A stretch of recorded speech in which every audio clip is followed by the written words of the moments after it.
ہی بزرگ شخصیت خطیب اہل بیت عالی جناب مولانا ضیاء عباس صاحب قبلہ اعظمی کی خدمت میں گزارش کر رہا ہوں کہ آپ تشریف لائیں اور اپنے بیان سے مومنین کے قلوب کو منور فرمائیں۔ نعرہ صلوات۔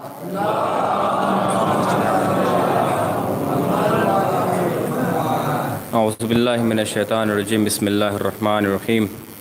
قال اللہ فی کتاب الکریم، بسم اللہ الرحمن الرحیم، انا عذابک بالکفار ملحق۔ ایک صلوات پڑھیں محمد وعلی محمد۔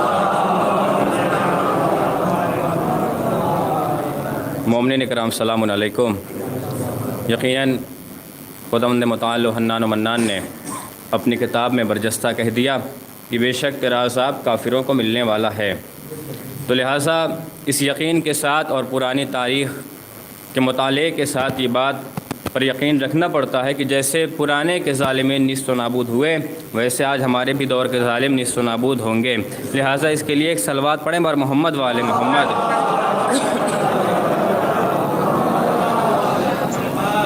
بس 1-2 منٹ کی بات میں غیروں سے زیادہ اپنوں کی یہاں بات کرنے کی کوشش کرتا ہوں کہ جو ہمارے یہاں ظالم پیدا ہو رہے ہیں، ابھی لیٹسٹ نیوز آپ نے دیکھا ہوگا کہ کیا ضرورت ہے یہ کینڈل جلانے کی، کیا ضرورت ہے یہ موم بتی جلانے کی، اس سے اچھا ہے کہ 160 پیڑ لگا دیے جائیں، اس سے اچھا ہے کہ چاکلیٹ دے دی جائے۔ تو میں فقط ایک جملہ کہوں گا کہ موم بتی جلانے کا کوئی فائدہ ہو یا نہ ہو، ایک فائدہ ضرور ہے کہ یہ چہرے کے مد مقابل آ کر کے اتنی بات کی گواہی دیتی ہے کہ حسینی کون ہے اور یزیدی کون ہے۔ ایک صلوات پڑھیں محمد والے محمد پر۔ تو لہٰذا اتنا پیغام تو ضرور ملا ہے کہ چہرہ سامنے آ جائے گا کہ حسینی کون ہے اور یزیدی کون ہے۔ پھر دوسرا سوال یہ اٹھایا جاتا ہے کہ کیا ضرورت تھی آیت اللہ خامنائی کو فلسطین کی حمایت کے لیے آواز اٹھانے کی، آج شہید کر دیے گئے۔ یاد رکھیے گا، انہوں نے اپنی زندگی میں، رہبر معظم نے اپنی زندگی میں ایک جملہ کہا تھا کہ یاد رکھنا مسلمانوں، فلسطین کی حمایت کرنا میرا سیاسی مرحلہ نہیں ہے، یہ میرا سیاسی مرحلہ نہیں ہے بلکہ میرا ایک اعتقادی مرحلہ ہے۔ اس کا کیا مطلب ہوا؟ یعنی رہبر معظم اپنی سطح، اپنی سرکار بچانے کے لیے فلسطین کی حمایت نہیں کر رہے تھے، بلکہ مظلوم کے حق میں آواز بلند کر کے بتا رہے تھے کل کربلا میں میرے آقا نے مظلوم کے لیے آواز بلند کی تھی، حق کے لیے بلند کی تھی، آج اس کا غلام بلند کر رہا ہے۔ ایک اور صلوات پڑھے محمد والے محمد پر۔ پھر تیسرا سوال یہ ہے، آج کے ہماری امت میں لوگوں کا کچھ ڈپلیکیٹ فرضی مسلمان کا کہتے ہیں کہ کیا ضرورت ہے، ہم کیوں مان لیں آیت اللہ خامنائی کو، کیوں اتنا احترام کیا جاتا ہے، کیوں اتنی عزت کی جاتی ہے۔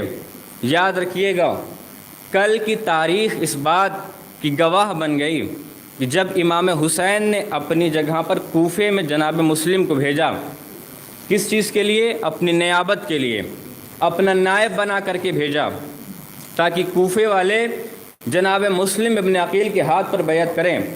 تو وہاں پر یہ بات ثابت یہ ہوتی ہے کہ اصلاً مقاصد امام حسین کو پہنچانے کے لیے نائب بن کر کے جناب مسلم ابن عقیل گئے تھے۔ تو آج بھی یہی بات ثابت ہے کہ اصلاً ظاہراً ہاتھ امام خامنائی کا تھا، بیعت امام زمانہ کی تھی۔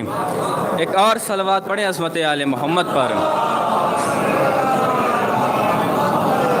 تو لہٰذا ہم سب کا فریضہ ہے، ہم سب کی ذمہ داری ہے کہ اپنی قوم کے جاسوسوں کو پہلے نکالیں، اپنی قوم میں جو خرافاتیاں پیدا کرتے ہیں انہیں نکالیں، پہلے اپنی قوم کو پاک و پاکیزہ بنائیں، مرتب کریں ایک سسٹم کے تھرو، پھر اس قوم کو پورا آگے لے کر کے چلیں اور ہمیشہ مظلوموں کے حق میں آواز اٹھائیں، ظالموں کے لیے نیست و نابود ہونے کی دعا کریں۔ اور یاد رکھیے گا، مجھے اکثر یہ 4 مصرع یاد آتا ہے، میں علماء کرام سے اجازت طلب کرتے ہوئے پڑھ دیتا ہوں کہ آج ہر شے کا نیا روپ، نیا جامہ ہے، اب وہ پہلی سی ابائیں ہیں نہ امامہ ہے، علم و تقویٰ کا کوئی پوچھنے والا ہی نہیں، جس کی تقریر ہے مقبول وہ علامہ ہے۔ لہٰذا آپ کو پہچاننا پڑے گا، آپ کو سمجھنا پڑے گا۔ والسلام علیکم ورحمۃ اللہ۔